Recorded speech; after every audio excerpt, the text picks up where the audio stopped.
옆 사람과 인사 나눴으면 좋겠습니다. 존경하고 사랑합니다. 잠시 기도하고 시작합니다. 오늘도 함께 하실 주님만을 찬양합니다. 오직 주님만을 향하여 드리는 예배, 찬양 시간이 될 수 있도록 주님 도와주옵소서. 온전히 주님께 영광 돌리길 원하오며 모든 영광을 주님께 돌릴 때 예수님의 이름으로 기도드립니다. 아멘. 항상 주님 안에서 감사함으로 삶을 살아가신 여러분들에게 바라면서 매일 찬양하겠습니다.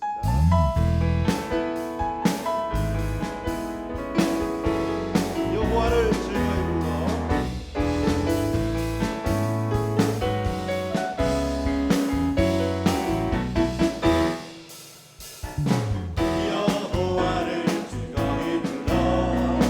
기쁨으로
나를 보내신 이도 하나님, 나를 보내신 이도 하나님,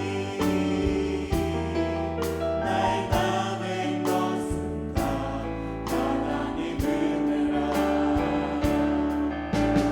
달려갈 길 다가도록 나의 마지막 골 다하도록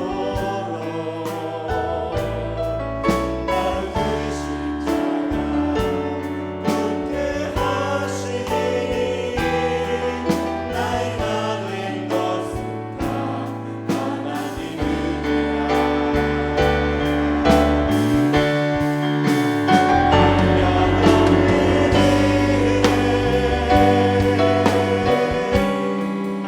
갚을 길 없는 은혜, 내 삶을 애워사는 하나님의 은혜.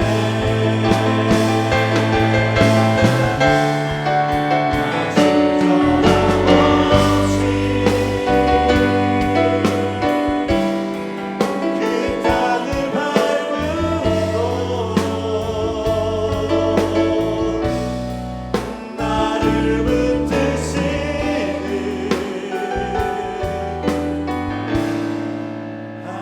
한량 없는 은혜, 갚을 길 없는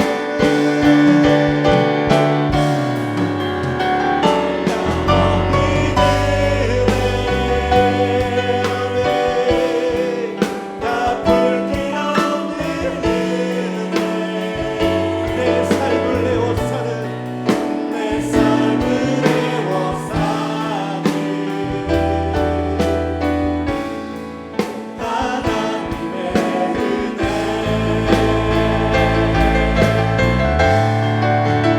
진정한 없이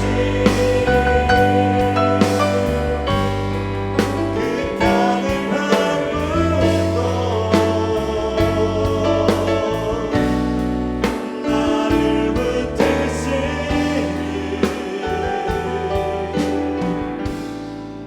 하나님의 은혜.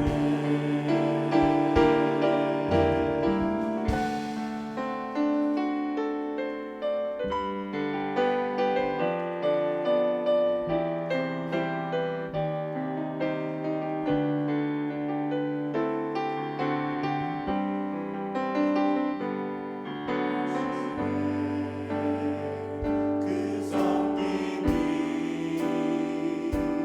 천국에서 해같이 빛나리. 당신의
옆에 계신 분들과 함께 인사 나누겠습니다. 사랑하고 축복합니다.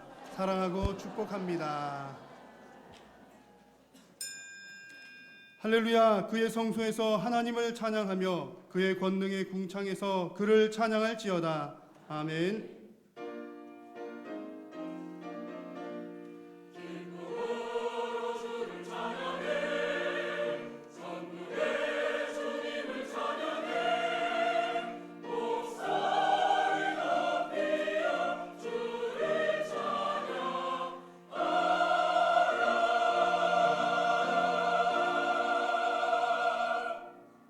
전능하사 천지를 만드신 하나님 아버지를 내가 믿사오며 그 외아들 우리 주 예수 그리스도를 믿사오니 이는 성령으로 잉태하사 동정녀 마리아에게 나시고 본디오 빌라도에게 고난을 받으사 십자가에 못 박혀 죽으시고 장사한 지 사흘 만에 죽은 자 가운데서 다시 살아나시며 하늘에 오르사 전능하신 하나님 우편에 앉아 계시다가 저리로서 산자와 죽은 자를 심판하러 오시리라.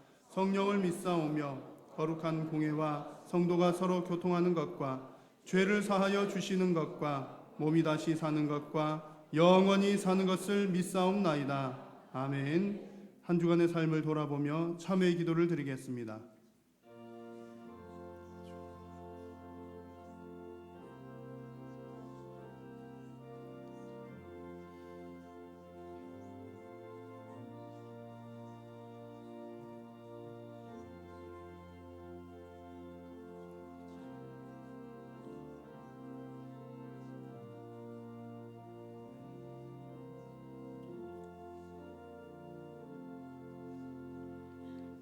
만일 우리가 우리 죄를 자백하면 그는 미쁘시고 의로우사 우리 죄를 사하시며 우리를 모든 불의에서 깨끗하게 할 것이요.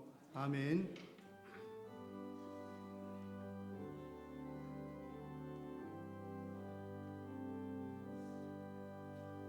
모든 영광을 하나님께, 모든 영광을 하나님께, 온 마음과 뜻 다해 주 사모합니다. 모든 영광을 하나님께.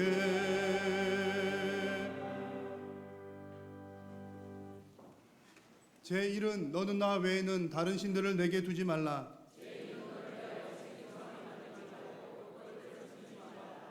제3은 너는 내 하나님 여호와의 이름을 망령되게 부르지 말라. 제5는 내 부모를 공경하라. 제7은 간음하지 말라. 제9는 내 이웃에 대하여 거짓 증거하지 말라. 아멘.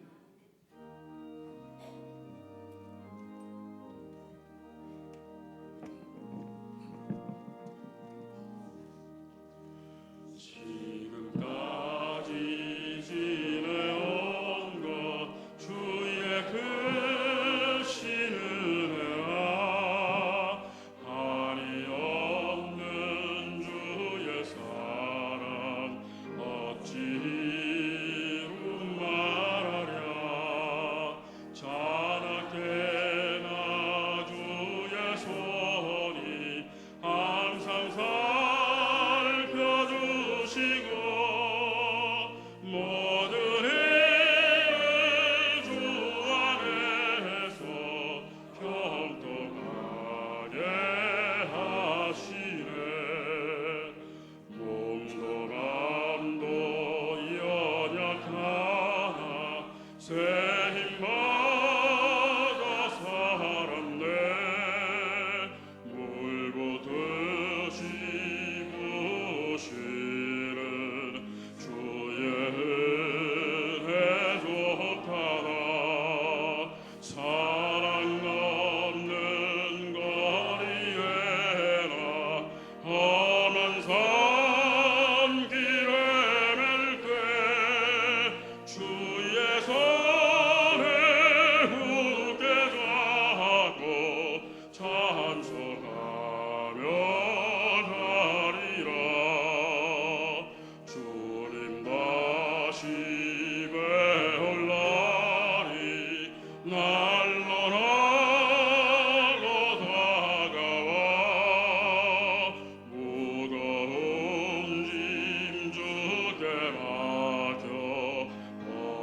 날로 맞았네.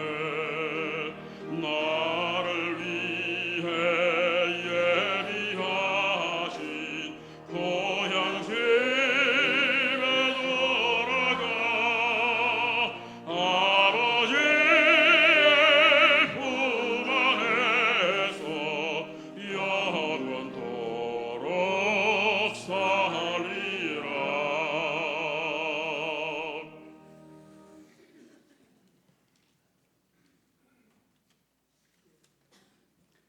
만물을 창조하시고 섭리하시는 하나님, 감사와 찬송을 드리옵나이다.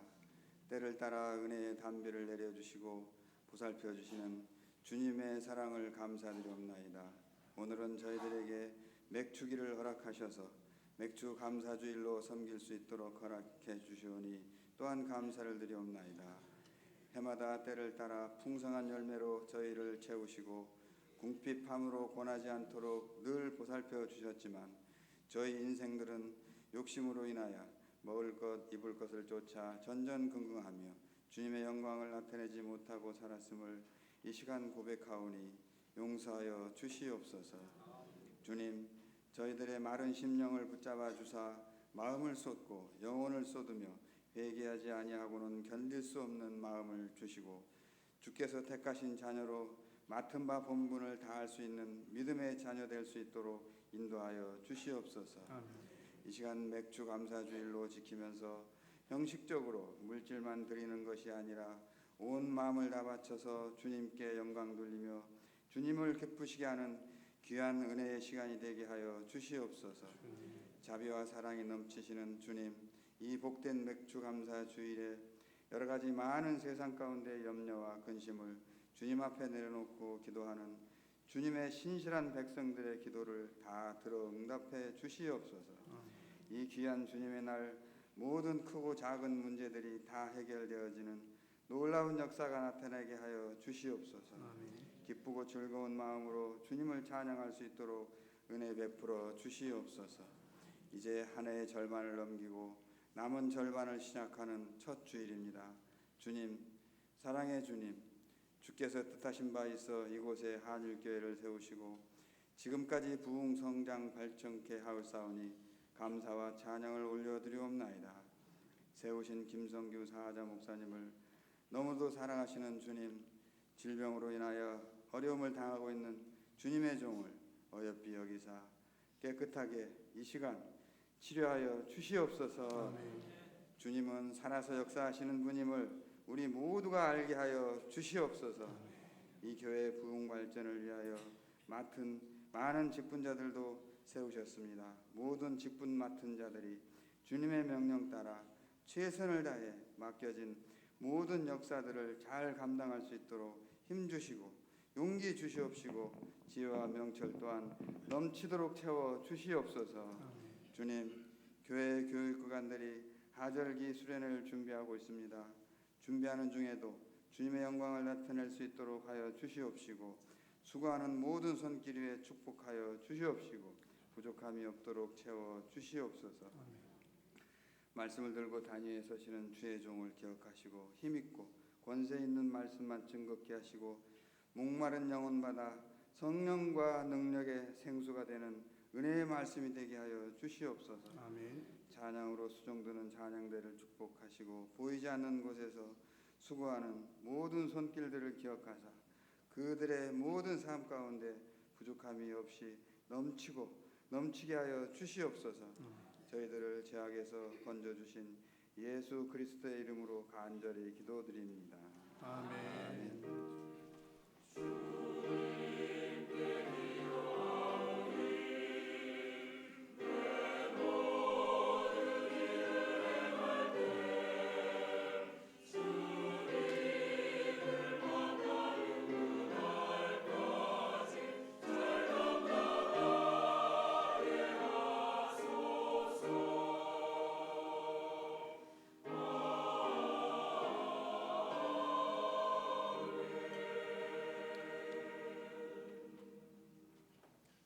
오늘 주시는 하나님의 말씀은 신명기 16장 9절에서 12절 말씀입니다. 제가 봉독하겠습니다.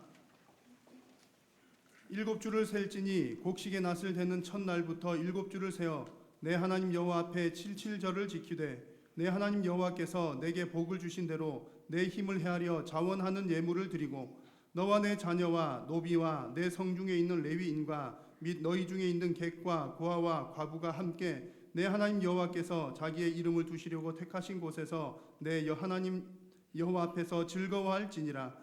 너는 애굽에서 종되었던 것을 기억하고 이 규례를 지켜 행할지니라. 아멘.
아멘.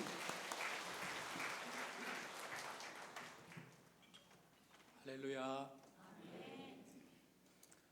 오늘 이 순간 이 자리 여기에서 함께 예배 드릴 수 있도록 지금까지 인도해 주신 이 모든 것이 오직 하나님의 은혜인 줄로 믿습니다. 바로 이것을 기념하기 위해서 우리는 오늘 맥주 감사 주일 감사 예배로 하나님 앞에 드립니다. 하나님께서 너에게 베푸신 구원을 잊지 마라. 은혜를 잊지 마라. 우리 이것을 다시금 기억하고 기념하기 위해서 이 절기를 지킵니다. 참 사람은 간사하고 참 사람은 망각의 동물입니다. 언제 그랬냐는 듯이 우리는 금방 하나님의 은혜를 잊어버리고 맙니다. 그것을 하나님께서 아시기 때문에 이 절기들을 지키라고 저와 여러분들에게 명령하시는 것인 줄로 믿습니다. 맥주 감사 주일, 다른 말로 하면은 여러분 6월절부터 그 다음 날부터 해서 7번 안식일을 지나기 때문에 다른 말로 77절 이렇게 부르기도 했고요. 그리고 6월절 다음 날 곡식 한 오매를 이 하나님께 바침으로 곡식의 낫을 대기 시작합니다. 그러고 난 다음에 모든 수확이 다 끝난 다음에 이 모든 것이 다 하나님의 은혜임을 고백하면서 하나님 앞에 감사를 드리는 절기였기 때문에 이것을 맥추절이다 이렇게 부릅니다. 신약에서는 뭐라고 부릅니까? 오순절이다 이렇게 부릅니다. 한 순이 열흘입니다. 오순이면 50일이죠. 6월절 다음 날부터 해가지고 50일째 되는 날에 지키는 절기였기 때문에 신약에서는 오순절이다 이렇게 부르기도 했습니다. 이 맥추절이 되면은 이스라엘 백성들은 반드시 하나님께서 정하신 예식을 행했는데요. 먼저 자신들이 하나님의 은혜로 수확한 첫 곡식의 열매를 가지고 이 광주리에 담아서 제사장에게 가져가면은 이 제사장에게 가져가서 말을 합니다. 내가 오늘 당신의 하나님 여호와께 아뢰나이다. 내가 여호와께서 우리에게 주시겠다고 우리 조상들에게 맹세하신 땅에 이르렀나이다. 그러면서 그것을 드리면 제사장이 그 광주리를 받아서 하나님의 제단 앞에 둡니다. 그러고 나면 백성들이 다시금 말합니다. 신앙 고백을 하죠. 우리가 원래는 종이었는데 애굽에서 핍박받았는데 하나님의 은혜로 하나님께서 우리를 출애굽시켜 주시고 이 가나안 땅 젖과 꿀이 흐르는 땅으로 우리를 인도하여 주셔서 여기서 다 먹고 살게 해주시고 이 모든 것이 하나님의 은혜임을 우리가 고백하면서 이 첫 열매를 하나님께 가지고 왔습니다. 이렇게 또 신앙 고백을 합니다. 이 예식을 지키도록 하나님께서 명하셨는데 왜 그러냐면 이 예식 가운데에 이 백성들이 하나님에 대해서 하나님의 그 은혜에 대해서 그 사랑에 대해서 감사함을 고백하게 하기 위해서 그렇습니다. 우리가 노예였는데 우리가 종이었는데 구원해 주셨습니다. 먹을 것이 없었는데 먹을 것을 주셨고 마실 물이 없었는데 마실 물을 주셨고 땅도 없었는데 땅도 주셨고 이 모든 것이 하나님의 은혜입니다 하면서 이런 절기를 지킨 것입니다. 특별히 레위기 23장 2절에 이 절기를 제정하신 분이 바로 나다 하나님이다 이렇게 말씀하시면서 이 절기는 너희 이스라엘 백성들이 대대로 지킬 영원한 규례이니라 이렇게 말씀하십니다. 그러면서 이 맥추절이 되면은 그 백성들이 반드시 행해야 되는 몇 가지 규례들이 있습니다. 아까 말씀드린 그 예식 이외에도 여러분 두 가지를 행해야 했습니다. 그 첫 번째가 뭐냐면 오늘 우리가 읽었던 이 10절 말씀에 보니까 내 하나님 여호와 앞에 칠칠절을 지키되 내 하나님 여호와께서 내게 복을 주신 대로 내 힘을 헤아려 자원하는 예물을 드리고 이렇게 나오고 있습니다. 하나님 앞에 나올 때에 빈손으로 오지 말라는 그런 말씀입니다. 사실 하루 동안 이 맥추절을 지키는데 참 그 드려야 될 제물이나 예물의 양이 굉장히 많았고 참 순서도 참 복잡했습니다. 먼저 누룩 넣은 밀가루를 이 빵으로 만들어 가지고 이 구워 가지고 하나님 앞에 요제로 흔들어서 드렸고요. 그리고 1년 되고 흠없는 어린 양 7마리 그리고 수송아지 1마리를 하나님께 드렸고 그리고 번제로 순양 2마리 소제와 전제의 예물을 또 따로 드렸고 속죄 예물로 순염소 1마리 그리고 화목제로 1년 된 어린 순양 둘을 하나님 앞에 바쳤습니다. 제가 이렇게 말씀드리고서도 다시 한번 더 기억하면 다 모르겠습니다. 아무튼 이 하루 동안 이 드리는 이 제물의 양 그리고 그 절차들이 굉장히 까다롭고 복잡했습니다. 그런데다가 하나님께서 그 백성들에게 나올 때는 그냥 나오지 말고 내가 너희들에게 준 그 복에 따라서 자기 힘을 헤아려서 예물을 가지고 와라. 그리고 이 예물을 가져올 때는 중요한 것이 있는데 반드시 그 마음의 동기는 자원하는 힘이어야 된다. 자원하는 마음이어야 된다. 자기의 힘을 헤아려서 그런 마땅히 하나님께 드릴 것을 자원하여 드리라. 그렇게 명하고 있습니다. 이 장면을 보면서 오늘날 저와 여러분이 하나님 앞에 드리는 헌금의 개념도 명확하게 정립이 됩니다. 사랑하는 성도 여러분, 하나님은 언제나 그러셨습니다. 은도 내 것이요 금도 내 것이요. 이 땅의 모든 것이 다 하나님의 것입니다. 하나님이 뭐가 부족해가지고 우리들에게 가져오라고 하실 분이 아닙니다. 항상 하나님은 우리의 마음을 확인하시기를 원하십니다.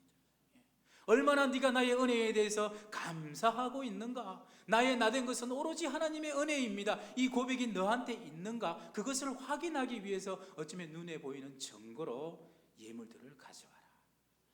반드시 여러분 자원하는 마음으로 가져와라.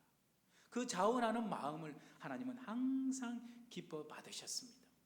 그 사실은 예나 지금이나 똑같습니다.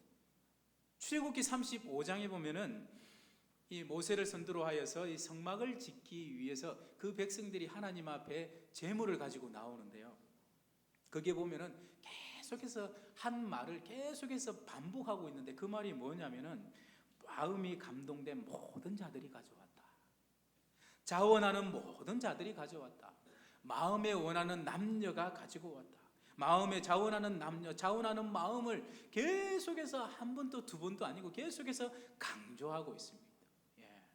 이렇게 가져온 예물의 양이 너무 많아가지고 이제 차고 넘치니까 더 이상 가져오지 말릴 정도가 되었죠. 사랑하는 여러분, 여기서 강조하는 것은요, 더 이상 가져오지 말라 할 정도로 그 제물의 양이 풍성했다라는 것을 강조하는 것이 아니라 거기서 강조했던 것은 그 백성들의 그 하나님을 향하여 가졌던 그 감사하는 바로 그 마음을 그 말씀에서 강조하는 것입니다. 자원하여 드린 그 마음을 하나님께서 기뻐 받으셨다라는 것입니다. 신약에서도 마찬가지입니다. 고린도전서 16장 1절 2절 말씀해 보니까 이 성도의 연보에 대해서 이렇게 하신 말씀이 나옵니다. 성도를 위하는 연보에 관하여는 내가 갈라디아 교회들에게 명한 것 같이 너희도 그렇게 하라. 매주 첫날에 너희 각 사람이 수입에 따라 모아두어서 내가 갈 때에 연보를 하지 않게 하라.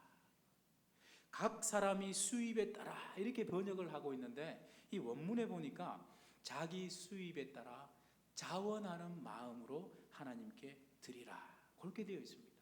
그러니까 맥주절에 주신 이 하나님의 말씀과 톡 일치를 하는 것입니다. 따라서 저와 여러분이 하나님 앞에 연보를 드리는 것은 마땅한데요. 그리고 드릴 때에 반드시 우리의 마음의 자세는 기쁨으로 하십시오. 자원하는 마음으로 하십시오. 감동하는 마음으로 하십시오. 나의 힘을 헤아려서 내 수입에 따라서 내 모든 것이 다 하나님의 은혜이지만 수입에 따라서 적절하게 감사하는 마음으로 하나님께 드리시기를 간절히 소원합니다. 이것은 비단 헌금의 문제뿐만은 아닙니다. 주님의 몸된 교회를 세우기 위해서 반드시 필요한 것이 모든 성도들의 봉사와 헌신이지 않습니까? 그러기 위해서 우리가 반드시 가져야 될 마음의 자세가 억지로 하는 것이 아니라 감사함으로 하는 것, 자원하는 마음으로 하는 것. 그래서 베드로전서 5장 2절에 보니까 너희 중에 있는 하나님의 양무리를 치되 억지로 하지 말고 하나님의 뜻을 따라 자원함으로 하며 더러운 이득을 위하여 하지 말고 기꺼이 하라. 그렇게 말씀을 하고 있습니다. 그러면 혹여 교회 다닌 지 얼마 안 되는 성도들 가운데 또는 불신자들 가운데 또 이렇게 질문을 하는 사람이 있습니다. 내가 열심히 해서 벌어들인 것을 왜 하나님 앞에 드려야 되는가? 그것도 자원하여 기쁨으로 감동되는 마음으로 드리라고 하는가? 이런 질문이 물론 생길 수가 있죠. 근데 여러분, 고린도후서 9장 10절에 보니까 이 헌금에 대한 하나님의 약속이 거기에 딱 나와 있습니다. 이렇게 말씀합니다. 자세히 여러분 주의하여 한번 들어보시기를 바랍니다. 심는 자라는 것은 저와 여러분입니다. 심는 자에게 씨와 먹을 양식을 주시는 이가 너희 심을 것을 주사 풍성하게 하시고 너희 의의 열매를 더하게 하시리니. 여기 나오고 있습니다. 심는 자에게 무엇과 무엇을 주신다고 말씀하셨습니까? 씨와 먹을 양식을 주신다. 분명히 성경에는 그렇게 말씀하고 있습니다. 물론 심는 자는 바로 저와 여러분입니다. 그래서 여기서 우리가 뭘 할 수 있냐면 하나님께서 저와 여러분에게 무언가를 주실 때에는 우리가 먹을 것만 주시는 것이 아니라 우리가 쓸 것만 주시는 것이 아니라 반드시 그 속에는 우리가 뿌릴 씨도 함께 포함해서 우리에게 주신다라는 신앙 고백이 있어야 됩니다. 쉽게 말해서 우리가 헌금을 할 수 있는, 하나님께 드릴 수 있는, 심을 수 있는 것도 하나님은 함께 더하여 우리에게 주신다라는 것입니다. 그래서 여기서 우리 하나님의 역할과 우리의 역할이 딱 구분이 되죠. 우리가 뿌릴 수 있도록 씨를 주시는 분이 우리 하나님이시고, 그리고 하나님이 우리에게 주시면 그 뿌릴 씨를 가지고 얼마를 떼어 가지고 뿌려야 될 것이 우리의 역할이고요. 그 이후에 그 뿌린 씨를 가지고 열매 맺게 하시는 분은 우리 하나님이시다. 이렇게 헌금에 대한 이 개념이 딱 정립이 되어버리는 겁니다. 따라서 저와 여러분이 하나님 앞에 무언가를 드릴 때 반드시 우리가 가져야 될 성경적인 사고방식은 내 것을 내어놓는 것 아닙니다. 하나님께서 심으라고 뿌리라고 주신 것을 우리가 마땅히 내어놓는 것입니다. 내 것이 아닙니다. 또 한 가지 알아야 될 것은 내가 심은 것이 어떤 열매를 맺을지 우리는 모릅니다. 우리는 단지 뿌리기만 할 뿐입니다. 그것을 가지고 열매를 맺게 하시는 분은 오직 한 분 우리 하나님이십니다. 그것을 잘 보여주는 것이 마태복음 13장의 씨 뿌리는 자의 비유가 그렇습니다. 거기에 보니까 씨를 뿌리는 자가 나가서 씨를 뿌립니다. 그런데 씨를 뿌리는데 들어는 길가에 떨어지고요, 들어는 돌짝밭에, 들어는 가시밭에, 또 때로는 옥토에 떨어집니다. 그런데 여러분, 그 씨가 옥토가 아니라 돌밭이나 가시덤불이나 그런 데 뿌려져 가지고 열매를 맺지 못하는 것은, 여러분, 이것은 우리 책임이 아닙니다. 그런데 우리는 너무 여기까지 바라볼 때가 많습니다. 그러면서 우리는 그렇게 생각합니다. 내가 해봐야 그거 열매 맺어질 것 같지도 않은데 뭐 내가 드려야 될 필요가 뭐가 있나, 그렇게 생각하는데 뿌리는 자의 책임은 뿌리는 데까지입니다. 성경을 가만히 보십시오. 너는 왜 돌짝밭에 뿌렸냐? 너는 왜 가시덤불에 뿌렸냐? 왜 열매를 맺지도 못하는 그런 곳에 뿌렸냐? 하나님께서 책망하시는 장면 성경 그 어디에도 나오지 않았습니다. 그러니까 우리가 그렇게 생각해야 됩니다. 자라날 가능성이 있는가 없는가, 그것 때문에 우리가 씨를 뿌려야 될까 말아야 될까 우리가 판단을 해서는 안 됩니다. 말하자면 헌금의 원리가 이와 똑같습니다. 전도도 똑같습니다. 봉사도 그렇고 헌신도 마찬가지입니다. 사랑하는 성도 여러분, 하나님께서 우리에게 쓸 것을 주실 때에, 먹을 것을 주실 때에 반드시 명심하시기를 바랍니다. 우리가 먹을 것만, 쓸 것만 주실 뿐만 아니라 그 속에는 반드시 우리가 심어야 될 것까지 하나님께서 포함해서 풍성하게 주시는 분이 우리 하나님이신 줄로 믿습니다. 그렇기 때문에 우리는 반드시 뿌릴 것은 뿌려야 되고 드려야 될 것은 하나님께 드려야 됩니다. 그리고 내가 바친 이것이 어떻게 쓰이는가, 과연 이것이 어떤 열매를 맺을 것인가 하는 문제는 더 이상 나의 문제가 아니라 하나님의 영역입니다. 하나님께서 하나님의 계획대로 쓰시면서 결실을 맺으실 것입니다. 그것은 어디까지나 하나님의 몫입니다. 분명히 해야 될 것은, 우리가 해야 될 일은 하나님이 우리에게 주신 것으로 심고 뿌리는 일, 그것을 우리가 게을리해서는 안 될 줄로 믿습니다. 그리고 그것을 여러분 절대로 억지로 하지 마시기 바랍니다. 자원하는 마음으로, 기쁨으로, 감동된 마음으로 하시기를 바랍니다. 생각해 보십시오. 그것을 가지고 열매를 맺으신다라는 것은 하나님의 일을 하시겠다라는 건데, 그 하나님의 일에 아버지께서 부족한 나를 사용하시는 것입니다. 사용하시는 이 감동이 여기에 있어야 될 줄로 믿습니다.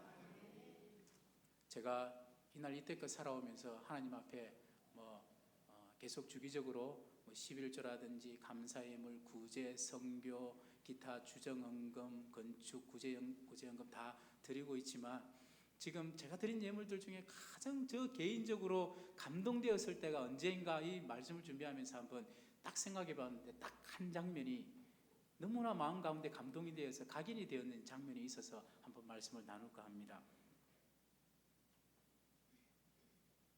국민학교 다닐 때요. 지금은 초등학교지만 예전은 국민학교 아닙니까? 국민학교 다닐 때 그때는 이제 교회에 가면은 이제 예배 드리러 가면 항상 어머니께서 헌금하라고 돈을 챙겨 주셨죠. 제가 번 돈은 없었습니다. 그런데 어느 날 마을 회관에서 방송이 나옵니다. 동민 여러분 그러면서 지금 환경 문제 때문에 그러는데 논두렁에 지금 돌아다니고 있는 그 빈 농약병들을 주워가지고 마을 회관으로 가져오면 한 병당 얼마씩 쳐서 드립니다. 가져오라. 그 방송이 들리는 거예요. 그래가지고 제가 돈 좀 벌어봐야 되겠다 해가지고 비료포대를 가지고 온 논두렁을 돌아다니면서 그 농약병을 주워가지고 그 마을 회관에 가져갔더니 그것을 가지고 돈을 쳐서 주는데 그때 당시 1,000원이 안 되었고요. 약 950원 정도 되었던 걸로 기억합니다. 근데 그 950원을 가지고 얼마 되지 않습니다. 그 당시도 얼마 되지 않고 지금도 물론 더 얼마 되지 않지요. 그걸 가지고 어른들이 하는 대로 저도 헌금을 하고 싶은 거예요. 11조를 댑니다. 감사 예물을 댑니다. 그리고 또 주일날 또 드릴 예물도 떼니까 뭐 남는 게 없습니다. 그런데 여러분 그 마음 가운데 어떤 마음이 있냐면 그 어린아이가 무슨 헌금에 대한 원리를 알겠습니까? 모릅니다. 하지만 감동 하나가 있는데 나도 내 힘으로 하나님께 바쳤다. 그 감동이 나한테 이게 어린 나이지만 그게 그 당시에 참 저에게 깊은 은혜를 주었던 것으로 저는 기억합니다. 그래서 그게 지금도 참 아름다운 기억으로 남아있습니다. 그러면서 하나님께서 그걸 왠지 모르게 그걸 기억하신 것 같은 느낌이 또 있고요. 많이 드린다고 해가지고 여러분들 그거 하나님이 즐겨 받으시는 건 아니지 않습니까? 언제나 마음이고 동기지 않습니까? 그래서 하나님께서 그 아주 순수한 그 마음을 받으시고 지금까지 비록 키는 작지만 이렇게 인도하시고 먹을 것을 채워주시고 뭐 결혼도 하게 하시고 뭐 다 이것저것 아들 딸도 주시고 하나님께서 하시는 것 아닌가? 괜히 그런 어떤 그런 마음이 이렇게 드는 겁니다. 드는 겁니다. 사랑하는 성도 여러분, 우리가 하나님 앞에 드릴 때 우리 마음 가운데 감동이 있어야 될 줄로 믿습니다. 다른 것 아닙니다. 하나님의 일에 하나님만이 하실 수 있는 일에 참 부족한 나를, 참 어리석은 나를 하나님 나를 사용하시구나. 그 감동이 있어야 될 줄로 믿습니다. 빌립보서 4장에 보면은 사도 바울이 빌립보 교회 성도들을 향하여서 참 감동하는 장면이 나옵니다. 감옥에서 감동을 합니다. 왜 감동하냐면 이 빌립보 교회 성도들이 헌금을 모아가지고 바울이 쓸 것을 주고 막 그렇게 했거든요. 근데 바울이 생각할 때에 이 사람들이 아직 그런 믿음의 수준에 이르지 않았는데, 그런데 이 하나님의 일에 이들을 사용하시는 그것만으로도 이 사도 바울이 너무 감사해가지고 하나님의 그 일에 동력자로 불러주신 그 일에 너무 감사해가지고 감동하는 장면이 빌립보서에 보면은 쭉 나오고 있습니다. 사랑하는 성도 여러분, 우리가 하나님 앞에 드릴 수 있다라는 것, 그 자체가 은혜인 줄로 믿습니다. 우선은 날 택하시고 날 구원하여 주신 그 은혜 하나만 생각하더라도 우리는 아까울 것이 없는 사람들입니다. 그리고 또한 날 자녀 삼아주신 그 하나님께서 나의 아버지가 되어주셔서 지금까지 인도하셨고 또한 앞으로도 늘 지켜주시고 보호해 주실 것을 믿는 그 믿음이 있다면 하나님 앞에 드리는 것 아까울 것 없습니다. 또한 하나님의 일을 하시는데 참 부족한 나라 할지라도 동역자로 불러주시는 그 감격이 그 속에 우리 속에 있을 때 우리는 얼마든지 하나님 앞에 드릴 수 있는 것입니다. 그래서 우리는 하나님 앞에 드릴 때에 때로 억지로 하는 마음이 아니라 기쁨 가운데 감동으로 은혜 가운데 되어지는 이 은혜가 저와 여러분 심령 가운데 많아지기를 간절히 소원합니다. 두 번째 명령은요, 구제입니다. 구제. 이날 구제하라고 하셨습니다. 가난한 자들을, 없는 자들, 고아들, 과부들, 객들, 연약한 자들, 또한 레위인들, 돕지 않으면 안 되는 레위인들, 이들을 돌아보면서 함께 즐거워해야 될 날이 맥추절이다. 이렇게 11절에 보면은 이렇게 나와 있습니다. 왜 이렇게 말씀하셨냐면 이 맥추절의 의미가 이 구제와 아주 깊은 연관성이 있기 때문에 그렇습니다. 하나님께서 너희들을 돌아보시기 전까지, 하나님께서 너희들을 구원해 주시기 전까지 바로 너희들이 그러한 불쌍한 위치에 있었다라는 것을 너희들이 기억하라는 것입니다. 바로 그 종되었던 그 상황에서 아무런 조건 없이 단지 하나 불쌍히 여기시는 그 마음 하나, 사랑하는 그 마음 하나로 너희들을 애굽에서 구원해 주었지 않았느냐. 그런 은혜를 너희들이 입었으니 너희들 또한 아무런 조건 없이 대가 없이 불쌍한 자들, 고아들, 과부들, 객들을 돌아보고 오직 은혜로 베풀라는 것입니다. 바로 이것이 맥추절의 의미 가운데 들어있는 하나님의 명령 가운데 또한 한 가지입니다. 그래서 여러분 이 맥추절의 의미는요, 이 출애굽기, 레위기, 신명기 보면은 이 희년이 있습니다. 이 희년의 의미하고 굉장히 관련이 깊고요. 그뿐만 아니라 안식일, 안식년, 유월절, 초막절, 오늘 우리가 보는 맥추절 다 깊은 이 관련이 있는데요. 먼저 희년에 대해서 우리가 잠시만 우리 알아보기를 원하는 것은, 여러분 우리는 이 6일 동안 쉬고 일하고 7일째 쉬는 이 안식일이 우리에게, 이 사이클이 우리에게 이렇게 익숙해져 있는데, 이 이스라엘 백성들은 이것만 있는 것이 아니라 6년을 일하고 7년째에는 사람도 쉬고 땅도 쉬는 이 7년째를 안식년이라 그럽니다. 이 제도가 있었고요. 그리고 또 이 안식년이 7번 딱 지나고 나면은 그 다음 해에도 또 쉽니다. 그게 바로 희년입니다. 이 희년을 대안식년 이렇게 부르기도 했는데, 다시 말하면 6일 끝에 안식일이 오고 6년 끝에 안식년이 오고 안식년 사이클이 7번 지나고 난 이후에 희년이 옵니다. 근데 여러분 이 희년이 딱 되면은 이 이스라엘 사회 전반적으로 대변혁이 일어납니다.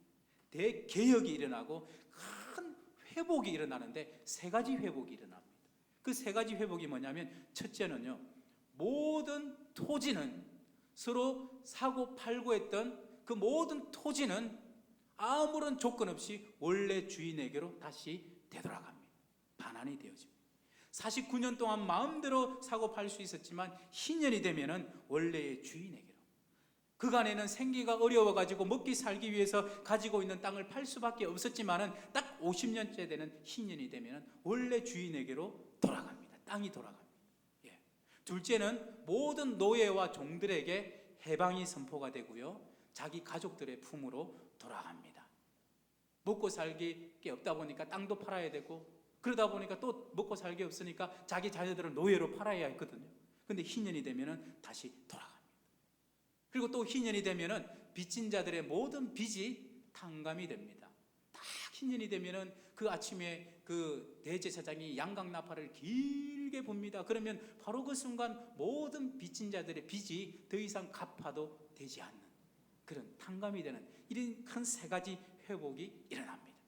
그런데 중요한 것은 하나님께서 왜 이런 제도를 만드셨나? 바로 그것입니다. 바로 그것입니다. 네. 나에게 땅이 있다라는 것의 의미는요, 이 상징적인 의미로 나에게 돌아갈 영원한 처소가, 우리가 상징적인 의미로 우리가 나중에 가야 될 그 영원한 나라가 있다라는 그런 의미가 됩니다. 그런데 어떻게 하다 보니까 내가 가진 땅을 잃어버리고 먹고 살기 위해서 어쩔 수 없이 노예까지 되었는데, 희년이 되면 다시금 땅을 돌려받고 빚이 탕감되고 자유를 얻습니다. 여기에 무슨 대가가 있는 것이 아니고요, 무조건적으로 오직 은혜로 다 돌려주게 되어 있습니다. 바로 여기에 여러분 뭐가 있냐면 은혜가 있는 것입니다. 은혜. 바로 이것을 기념하라는 것입니다.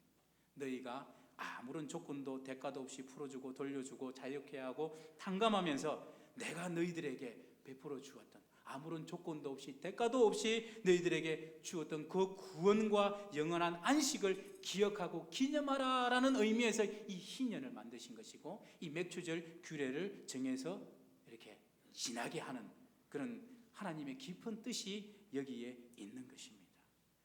아무런 조건 없이 너희들이 받았지 않나. 우리도 마찬가지지 않습니까? 아무런 조건 없이 우리가 구원을 받았죠. 영생을 얻었죠. 하나님의 자녀가 되었죠. 내가 내 마음대로 내 힘대로 살아온 것 같지만 돌아보면 순간순간 하나님의 은혜가 아니면 안 되었을 경우가 얼마나 많습니까? 하나님이 지켜주시지 않으셨으면 우리 가정이 해체되고 위기 가운데 빠졌을 그런 위기가 얼마나 많았습니까? 근데 돌아보면 다 하나님의 은혜입니다. 은혜입니다. 이 모든 것을 우리가 기억하고 그 사랑을 우리 또한 없는 자들, 가난한 자들에게 베풀라라는 그런 의미에서 그런 제도들을, 그런 규례들 만들어 놓으셨고, 오늘 우리들에게 또한 이 맥주절 감사 예배를 드리면서 우리에게 하나님께서 또한 명령을 하시는 것입니다. 이런 깊은 의미가 맥주절, 신년, 안식일, 안식년, 그리고 유월절, 초막절, 여기에 다 들어가 있는 공통적인 의미입니다.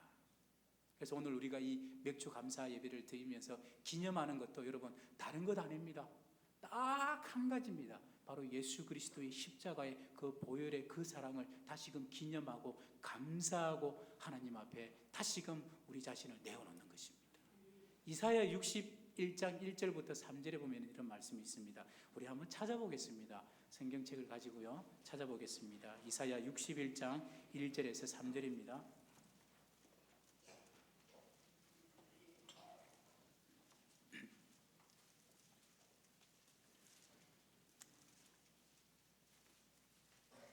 함께 봉독하겠습니다. 주 여호와의 영이 내게 내리셨으니 이는 여호와께서 내게 기름을 부어사 가난한 자에게 아름다운 소식을 전하게 하려 하심이라. 나를 보내사 마음이 상한 자를 고치며 포로된 자에게 자유를, 갇힌 자에게 노임을 선포하며 여호와의 은혜의 해와 우리 하나님의 보복의 날을 선포하여 모든 슬픈 자를 위로하되 무릇 시온에서 슬퍼하는 자에게 화관을 주어 그 죄를 대신하며 기쁨의 기름으로 그 슬픔을 대신하며 찬송의 옷으로 그 근심을 대신하시고 그들이 의의 나무 곧 여호와께서 심으신 그 영광을 나타낼 자라 일컬음을 받게 하려 하심이라. 아멘. 여러분, 조금 어려운 말씀인 것 같지만 이 말씀은 바로 예수 그리스도를 향하신 말씀입니다. 그래서 예수님께서 누가복음 4장 18절 19절에 보시면 이 말씀이 바로 나를 가리키는 말씀이다 라고 이렇게 그대로 인용하고 있는 것을 우리는 확인할 수 있습니다.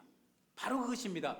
저와 여러분이 마치 이스라엘 백성들이 애굽에서 종노릇하고 있었던 것과 똑같이 우리 또한 죄로 인하여서 타락하고 사망하고 부패와 더러움과 온갖 악한 것들의 노예가 되어서 결국에는 심판과 멸망의 그런 운명에 처할 수밖에 없었는데, 그런데 그런 우리를 하나님께서 불쌍히 여기셔서 긍휼히 여기셔서 아무런 대가 없이 예수 그리스도를 통하여서 누구든지 믿기만 하면 그 종의 상태로부터 꺼내어서 하나님의 자녀 삼아 주시는 것입니다. 바로 이 사실을 다시금 기억하고 기념하면서 이 절기를 지키는 것이고요. 그래서 이 절기를 지키면서 너희들이 받은 그 은혜를 똑같이 너희들도 행해라고 주신 명령이 바로 구제입니다. 너도 그저 받았지 않느냐? 너도 그저 받았지 않느냐? 네가 무슨 능력이 있어서 아니라, 내게 무슨 구원의 근거가 있어서 그런 것이 아니라 거저 받았으니 너도 거저 베풀고 은혜를 베풀라, 그 말씀입니다. 사랑하는 성도 여러분, 어떻습니까? 우리 주위에 보면은 아무리 살기 좋아졌다 할지라도, 이 상태에서 100배나 더 살기 좋아진다 할지라도 여러분, 여전히 불쌍한 자들, 없는 자들은, 가난한 자들은 우리 주위에서 없어지지 않습니다. 왜냐하면 하나님의 말씀이 그렇게 말씀하고 있습니다. 신명기 15장 10절에 보니까 땅에는 언제든지 가난한 자가 그치지 아니하겠고 내가 내게 명령하여 이르노니 너는 반드시 내 땅 안에 내 형제 중 곤란한 자와 궁핍한 자에게 내 손을 펼치니라. 없어지지 않습니다. 우리의 도움의 손길을 필요하는 자들이 여러분 없어지지 않습니다.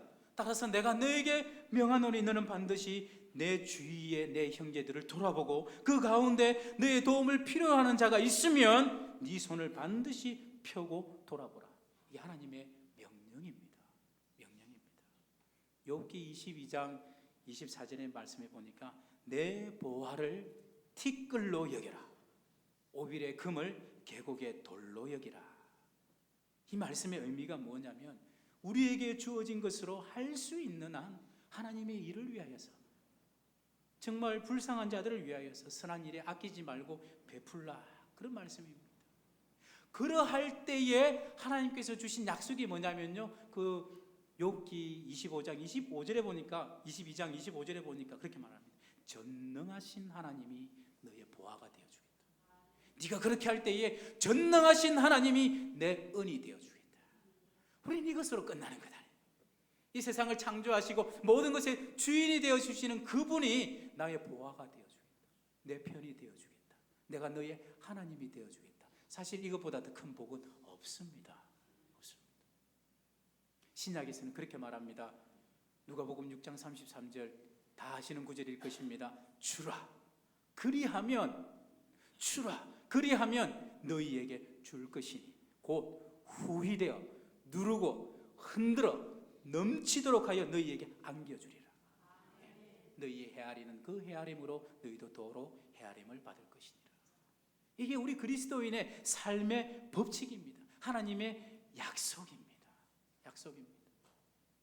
명령이기 때문에 어쩔 수 없이 반드시 행해야 되는 의무인데, 그 의무를 그 의무를 마땅히 행해야 되는 것이 우리의 책임인데도 불구하고 그 책임을 행했을 뿐인데, 하나님은 내가 너희 하나님이 되어주겠다. 내가 너에게 누르고 흔들어 넘치도록 하여 너에게 부어서 너에게 안겨줄게. 하나님의 약속입니다. 얼마나 가슴 떨리는 축복의 약속입니다. 사랑하는 성도 여러분, 반드시 기억했으면 좋겠습니다. 하나님께서 저와 여러분에게 주실 때에는 먹을 것만 주시지 않습니다. 내가 쓸 것만 주시지 않습니다. 그 속에는 반드시 네가 심어야 될 것도 있단다. 그게 하나님의 명령입니다. 그걸 꼭 아시고 그것을 가지고 하나님 앞에 심으시기를 바랍니다. 자, 이렇게 두 가지 명령에 이어서 참 마지막으로 우리가 반드시 기억하고 기념해야 될 것 한 가지를 하나님께서 더 말씀을 해주셨습니다. 이 맥주절을 77절이라 이렇게 부르기도 하고, 여러분 신약에 와서는 또 무슨 절이라고 불렀다고요? 맞습니다. 오순절. 자, 오순절 딱 하면 딱 떠오르는 것이 무엇입니까? 맞습니다. 성령 강림입니다. 그렇다면 하나님께서 왜 이 맥주절, 이 오순절에 성령께서 이렇게 강림하셨는가? 한 가지입니다. 기억하라, 기념하라. 12절 말씀해 보니까 너는 애굽에서 종되었던 것을 기억하라. 기억하고. 이게 무슨 말씀이냐면요, 너희들도 종이었고 노예였고 죄의 종이었고 사단의 노예였고 멸망의 자식이었고 진노의 자식이었다. 이것을 너희들이 기억해라.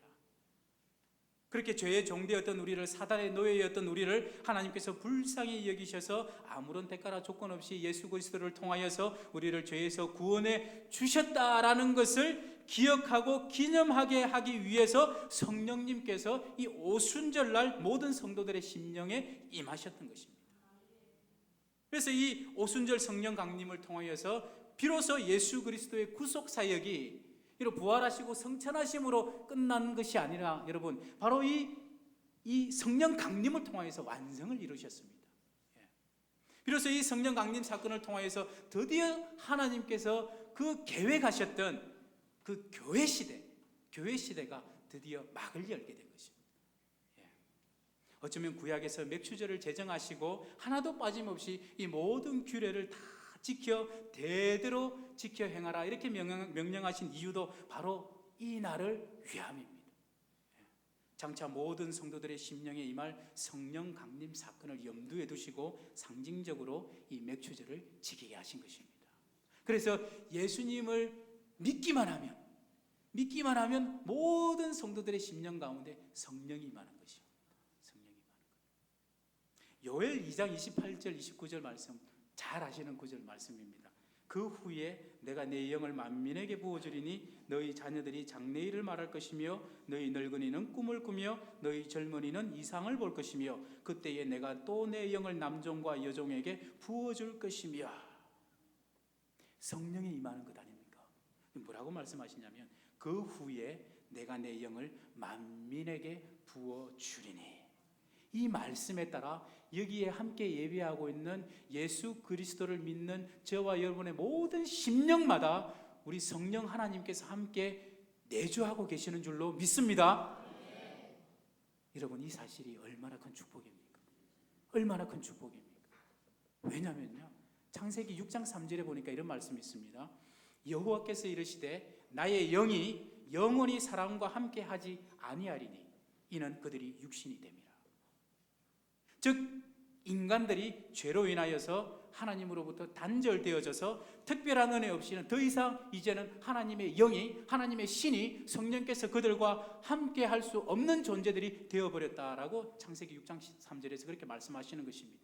바로 이게 구약의 성도들이었다면요, 그 성도들은 하나님 앞에서 마주 대할 수가 없었습니다. 그런데 지금은 우리는 어떻습니까? 마주 대합니다. 구약의 성도들은 왜 마주 대할 수가 없었냐면 그들은 하나님을 마주보면 죽습니다. 그래서 출애굽기 20장에 보면은 그 하나님께서 시내산에서 그 우레 가운데 그 강림하실 때에 이스라엘 백성들이 두려워가지고 하나님 직접 말씀하지 마십시오. 우리가 죽을까 두렵습니다. 그렇게 말했습니다. 이게 구약의 성도들이었습니다. 그런데 신약의 성도의 특징, 저와 여러분의 특징은 뭐냐면 그 후에 내가 내 영을 만민에게 부어주리니, 저와 여러분이 예수님을 믿는 그 순간 하나님의 자녀가 되면서 이제는 하나님의 신이신 성령님이 오셔서 거할 수 있는 존재로 드디어 우리가 바뀌게 되었다는 거죠. 이게 큰 축복이고 이게 오직 하나님의 은혜로 되어진 사건입니다. 이것을 우리가 맥추절에 기념하는 것입니다. 이게 얼마나 큰 축복인지 모릅니다. 사랑하는 성도 여러분, 다윗이 가장 두려워했던 것이 무엇인지 아십니까? 다윗이 가장 두려워했던 것은 딱 한 가지입니다. 시편 51편 11절에 보니까 이렇게 말합니다. 나를 주 앞에서 쫓아내지 마시며 주의 성령을 내게서 거두지 마소서. 다윗은 보았습니다. 여러분, 구약에서는 사역적인 성령께서 특정한 사람에게 임할 수는 있습니다. 하지만 언제든지 떠날 수는 있죠. 근데 그 성령께서 사울에게 임했을 때 어떤 사울이 되었는지 보았고요, 다윗은. 근데 그 성령께서 사울을 떠나시자 사울이 어떻게 처참하게 멸망하는지 다윗은 다 보았습니다. 다윗의 두려움은 딱 이거 한 가지입니다. 주의 성령을 내게서 거두지 마소서. 그런데 구약에서는 얼마든지 떠나갈 수 있었던 이 성령이 신약에서는 더 이상 떠나가지 않습니다. 우리 속에 한번 찾아오신 성령은 영원토록 우리와 함께하고 계신 성령이신 줄로 믿습니다. 보혜사가 되셔서 우리와 늘 함께 동행하시고 우리의 모든 연약한 부분들을 돕는 분이 우리 성령님이신 줄로 믿습니다. 그래서 오늘 이 맥추절에 이것 한 가지를 또한 기억하고 기념하는 것입니다. 우리 속에 내주고 계신 이 성령님의 임재를 똑바른 눈으로 직시하는 것입니다. 그래서 더 이상 힘없는 성도님이 되시지 마시고 내 속에 내주하고 계시는 이 성령의 충만함으로 인하여서 이기는 성도가 되시기를 바랍니다. 하나님의 능력을 힘입어서 여러분 승리하시는 여러분들 되시기를 간절히 소원합니다. 그리고 오늘 이 맥추절을 제정하시면서 하나님께서 주신 그 명령에 따라서 여러분, 우리가 하나님께로부터 받은 그 은혜를 생각할 때에 빈손으로 오면 안 돼요. 여러분, 이 헌금 강조하는 거 우리 교회가 부자가 되고 이 목사가 많이 받아가지고 떵떵거리고 살자, 그건 아닙니다. 여러분, 성경의 법칙입니다. 하나님께서 하나님의 일을 하시는데 우리를 동력자로 부르시는 이 일에 여러분 많이 쓰임 받으시기를 바랍니다. 그리고 여러분들에게 주신 일부분을 떼어서 없는 자들을 도우시기 바랍니다. 이게 하나님의 뜻입니다. 그리고 무엇보다 이 맥추절에 이 오순절에 강림하신 그 성령께서 내 속에 지금도 내주하고 계신다. 이것이 힘이 되어서 승리하시는 저와 여러분 되시기를 간절히 소원합니다. 기도하겠습니다. 사랑의 하나님 아버지, 감사를 드립니다. 오늘 맥추 감사주의를 통하여 구원받기 전 우리의 모습과 처지가 어떠한 것이었음을 다시금 기억하게 하시니 감사합니다. 아울러 예수 그리스도를 통하여 하나님의 자녀 삼아 주신 그 사랑과 은혜를 다시금 깨닫게 하시니 감사를 드립니다. 오늘 말씀을 통하여 깨닫게 하신 그 하나님의 음성을 마음에 간직하게 하시고 그 말씀대로 순종하여 하나님을 기쁘시게 하는 우리 모든 성도들 되게 하여 주시옵소서. 날마다 내 속에 내주하고 계신 성령 하나님의 그 도우심으로 넉넉히 이기며 승리할 수 있는 우리 모든 성도들 될 수 있도록 도와주시옵소서. 예수님의 이름으로 기도드립니다. 아멘. 광고 드리겠습니다. 오늘 오후 예배는 교사 헌신 예배로 드립니다. 강사는 은강교회 황병근 목사님이십니다. 성찬빵 봉사자를 모집하고 있습니다. 우리 교회가 분기별로 연 4회 정도 우리 성찬식을 시행하고 있습니다.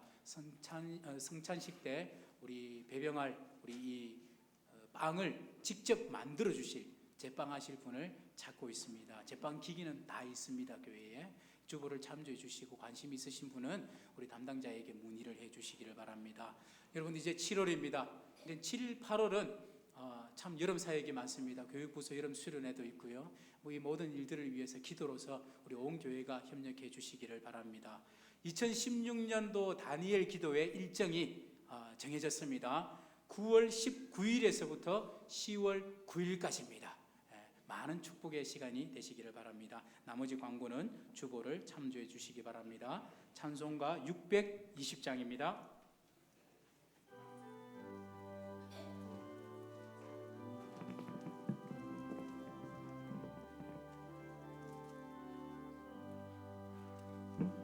여기에 모인 우리 주의 은총 받은 자여라. 주께서 이 자리에 함께 계심을 아노라. 언제나 주님 말을 찬양하며 따라가리니 시험을 당할 때도 함께 계심을 믿노라. 이 믿음 더욱 굳세라. 주가 지켜주신다. 어두운 밤에도 주의 밝은 빛 인도하여 주신다. 우리의 뜻하시니 헤아리기 어렵더라도 언제나 주 뜻 안에 내가 있음을 아노라. 사랑과 말씀들이 나를 더욱 새롭게 하니 때로는 넘어져도 죄로 승리를 믿노라. 이 믿음 더욱 굳세라. 주가 지켜주신다. 어두운 밤에도 주의 밝은 빛 인도하여 주신다. 여기에 모인 우리 사랑받는 주의 자녀라. 주께서 뜻하신 바 우리 동네 펼치신다. 고통과 슬픔 중에 더욱 주님 의지하오니 어려움 이겨내고 주님 더욱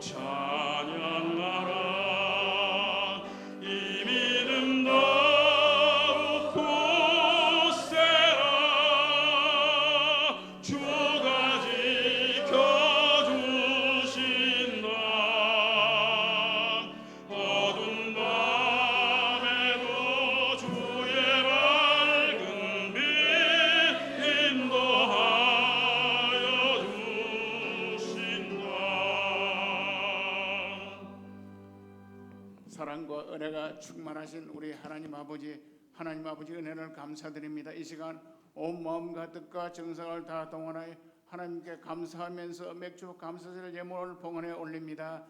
얻은 소득의 11조를 봉헌합니다. 감사 선교와 장학 구제 예물을 봉헌합니다. 주님 기뻐 험령해 주시고 풍성하신 아버지 하나님 축복하심을 넉넉하게 채워 주시옵소서. 우리 주 예수 그리스도의 크신 은혜와 아버지 하나님 무한하신 사랑하심과 성령님의 교통하심과 위로하심과 충만케 하심과 넘치도록 크게 축복해 주시는 역사가 오늘 맥주 감사 주일을 성수하는 우리 온 성도들 머리 위에와 가정과 하시는 모든 일들 위에 영원 무궁토록 함께 있을지어다. 아멘.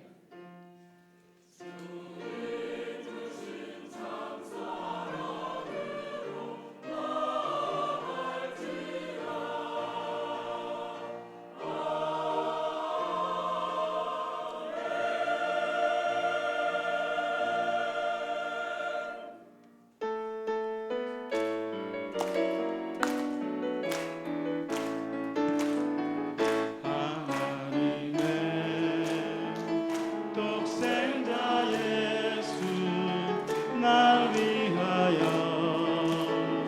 오시었네. 내 모든 죄 사시려고 십자가 지셨으나 다시 사셨네. 살아계신 주 나의 참된 소망 두려움이 사라지네. 사랑의 주 내가 길 인도하니 내 모든 삶의 기쁨 늘 충만하네. 주일날 3부 예배를 마쳤습니다. 한 주간도 승리하시기 바랍니다.